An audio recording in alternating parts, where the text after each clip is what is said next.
చెప్పండి అమ్మగారు. జ్యోతి,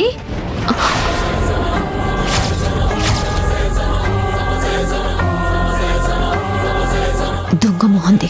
జ్యోతి అనగానే నేను పలికితే దొంగ దొరికిందని పోలీసులకి నన్ను పట్టించి సంబరాలు చేసుకుందాం అనుకున్నట్టుంది.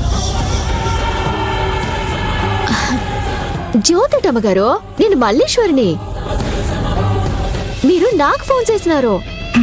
దొంగ దొరుకుతుందని రాయి వేశాను, తగల్లేదే. ఆ జ్యోతి ఎవరో కాని అమ్మగారు మిమ్మల్ని బాగా టెన్షన్ పెడుతున్నట్టుంది. ఆ పేరుని కలవరించి అందర్నీ అదే పేరుతో పిలిచేస్తున్నారు. ఆ జ్యోతి టెన్షన్ పెట్టట్లేదే, కోపం తెప్పిస్తుంది. అది గనుక నా చేతికి దొరకాలి, చెడుగుడు ఆడుకుంటాను. ఏమో అమ్మగారు, మీరట్టా అనేసుకుంటున్నారు కానీ 2-3 రోజుల నుంచి మిమ్మల్ని చూసేస్తున్నాను కదా, అదే మిమ్మల్ని చెడుగుడు ఆడేసుకుంటున్నట్టుగా ఉంది. ఏయ్ మల్లీశ్వరి, ఇదేంటిది? అది మీతో చెడుగుడు ఆడేసుకుంటుంటే మీరేంటో నా మీద అరిచేస్తున్నారు. నేనెట్ చేసినాను? మీరెన్నిసార్లు అడిగినా చెప్పనే లేదు. ఎంతగా జ్యోతి ఎవరమ్మ గారు? ఇప్పుడు దాని గొడవెందుకు గాని నువ్వు పొద్దున్నే 5:30 కల్లా ఇంటికి రా. అంత పొద్దున్నే ఎందుకమ్మగారు? పొద్దున్నే కోడికి బదులు నేను కుయ్యాలా ఏంటి? ఇదిగో, పిల్లి కూతలు కూసావంటే అట్ల కడ కాల్చి వాతలు పెడతాను. చెప్పింది చెయ్యి, చెప్పిన టైం దాటొద్దు, అర్థమైందా? అలాగే అమ్మగారు.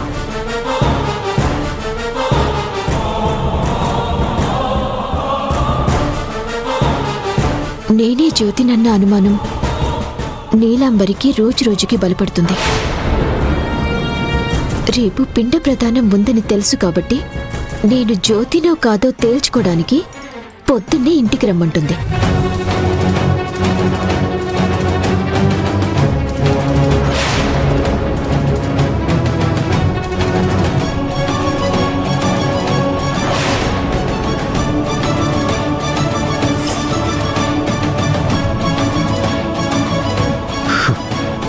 జ్యోతి ఇల్లు లాకేసుందేంటి? జ్యోతి లేదా?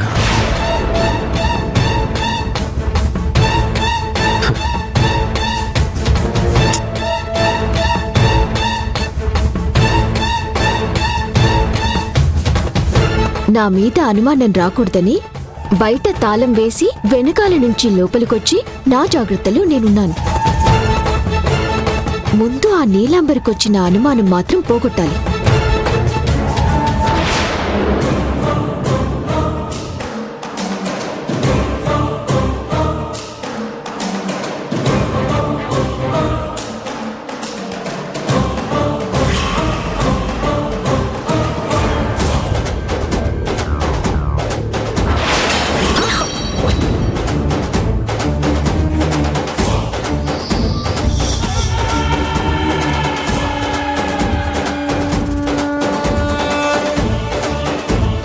ఎక్కడో తేడా కొడుతుంది. మల్లేశ్వరి బిహేవియర్ పని మనిషిలా లేదు.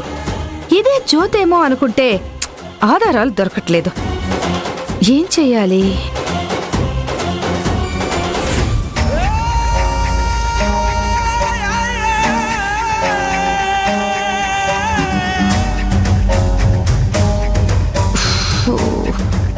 ఎక్కడికి వెళ్ళొస్తున్నావురా? పర్సనల్ పనుండి బయటికి వెళ్ళొస్తున్నాను. నీకు అసలు బుర్రుందారా? నీ పర్సనల్ పనులు కొన్ని రోజులు ఆపుకోలేవా? ఇప్పుడు ఏమైందక్క? ఏమైందేంట్రా? ఏమైంది? ఎప్పుడు ఏం జరుగుతుందో అర్థం కాక నేను ఒక్కదాన్నే ఇక్కడ టెన్షన్ తో చస్తుంటే నాకు సపోర్ట్ గా ఉండాల్సింది పోయి పర్సనల్ పనులను ఊరెగుతున్నావా? సారీ అక్క, జ్యోతి గురించి ఏ ఆచూకీ తెలియలేదా? తెలిస్తే నా ఫ్రస్ట్రేషన్ నీ మీద ఎందుకు చూపిస్తాన్రా? నాకెందుకో మల్లేశ్వరి మీదే అనుమానంగా ఉంది. అదే జ్యోతి ఏమోనని నా మనసు హెచ్చరిస్తోంది. ఆల్రెడీ అనుమానం వచ్చి ఆరా తీసావు కదక్క. కాదని కూడా నువ్వే చెప్పావు కదా. చెప్పాన్రా, కానీ నాకు అనుమానం వచ్చిందని అది గెస్ చేసి దొరకకుండా తప్పించుకుంటుందేమోరా. ఒకవేళ మల్లేశ్వరి జ్యోతి అయితే మాత్రం నా చేతిలో చచ్చిందే. మరి జ్యోతి నిజస్వరూపం బయటపెట్టడానికి ఇంకేదైనా దారి ఆలోచించక్క. బుర్ర బద్దలు కొట్టుకుని రకరకాలుగా ఆలోచిస్తున్నాన్రా, ఏమీ తట్టట్లేదు. ఇది సరిపోదన్నట్టు ఇంకో కొత్త ప్రాబ్లం వచ్చి పడింది.